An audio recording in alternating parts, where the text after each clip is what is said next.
Hello friends, welcome to my home bites. Pepper fish ఎలా తయారు చేయాలో చూపిస్తున్నాను. దీనికోసం కావాల్సినవి వాష్ చేసి కట్ చేసి పెట్టుకున్న ఫిష్ పీసెస్, హాఫ్ లెమన్, కొంచెం పెప్పర్ పౌడర్, కొంచెం గరం మసాలా పౌడర్, కాస్త జింజర్ గార్లిక్ పేస్ట్, కొద్దిగా ధనియాల పొడి. ఈ పదార్థాలన్నింటినీ ఫిష్కి మంచిగా పట్టించాలి. 10 నిమిషాలు పక్కకు పెట్టుకొని తీసుకుందాం.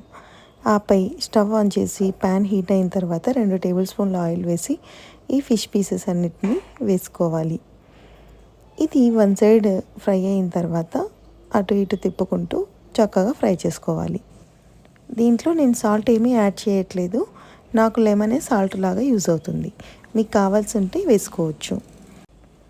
ఇలా రెండు వైపులా చక్కగా ఫ్రై అయిన తర్వాత సర్వింగ్ బౌల్లోకి తీసుకొని సర్వ్ చేసుకుంటే సరిపోతుంది. అంతే అండి, చాలా సింపుల్గా పెప్పర్ ఫిష్ అనేది రెడీ అవుతుంది. మీరు కూడా ఇంట్లో ట్రై చేయండి. ఈజీ అండ్ సింపుల్ వేలో రెస్టారెంట్ స్టైల్లో ఉండే ఫిష్ ఫ్రై రెడీ అవుతుంది.